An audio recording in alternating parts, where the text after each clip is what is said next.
Bom, então em relação à água, né, a gente vai falar a respeito dela, onde ela participa no nosso organismo, tá? A quantidade de água ela é variável entre os seres vivos. Aqui a gente tem só alguns exemplos, né? Existem seres que são basicamente compostos de água, como é o caso da água viva, né? Inclusive é a característica que dá nome ao organismo. É, alguns que vão ter um pouco menor quantidade, se a gente considerar alguns vegetais, algumas sementes, por exemplo. Né? E no caso dos seres humanos, esse percentual aí de água fica em torno de 65%, 70%, mas ele também é um pouquinho variável. Então, entre as espécies, entre os determinados tipos de animais, vegetais, né, eles vão ter essa quantidade de água, essa porção variável. No próprio organismo humano, essa quantidade ela vai variando de acordo com alguns fatores, né? Um desses fatores é a própria atividade metabólica. Quanto maior for o nosso metabolismo, mais água, maior vai ser a taxa de água que a gente mantém no nosso organismo, né? Então, ela é diretamente proporcional à nossa atividade metabólica. Quanto mais a gente se exercita, quanto mais o corpo tem um metabolismo intenso, né? Mais água acaba sendo requerida e acontecendo, né? A maior produção também, a maior geração pelo nosso organismo.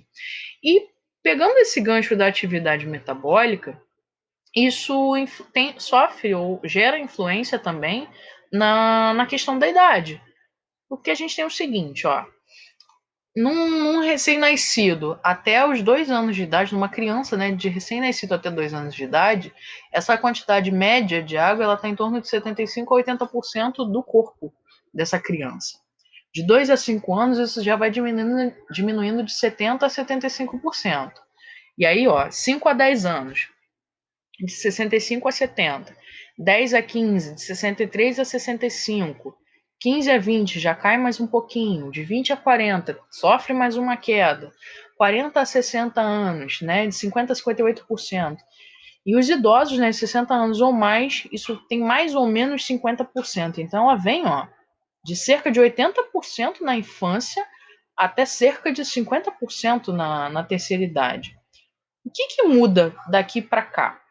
Metabolismo, né? As crianças elas vão ter um metabolismo muito maior e muito mais ativo. Lembrando que isso aqui, gente, é a média, tá? Não é que todo idoso seja inativo e não é que toda criança seja superativa, não. Isso aqui é uma média estatística, tá? E em relação aos idosos, uma coisa que começa a fazer com que diminua essa questão aqui, essa concentração de água, é o seguinte: é muito comum em idosos a gente ter alteração do chamado centro da sede. O que é isso? A gente tem no nosso cérebro o comando para beber água, que é a sensação de sede, né? A sensação de sede, ela é um alarme do organismo para a gente, um sinal de alerta do nosso cérebro de que a água precisa entrar ali, né? Só que nos idosos, esse centro de sede, ele sofre uma alteração. Então, mesmo que o corpo esteja com baixa concentração de água, ele vai perdendo essa capacidade, ele vai perdendo esse alerta. Então, é por isso que é muito comum a gente ter casos de desidratação em idosos, né? Ou o idoso falar assim, eu não bebo água porque eu não tenho sede. E é esse onde está o grande erro. A gente não tem que beber água só quando sente sede. A gente precisa beber uma determinada quantidade de água diariamente, tá?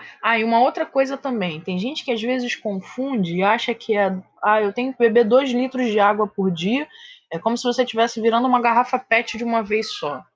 Não é isso, né? É a gente diluindo, né, paulatinamente ao longo do dia essa concentração de água. Bebe um copo aqui, um copinho ali, tá com muita sede, bebe 2 copos, né? Lembrando que a gente tem a ingestão dos alimentos e de outros líquidos também, dependendo do dia, se eu tiver atividade física ou não, se está calor ou não, né? Existem outros fatores que vão influenciar.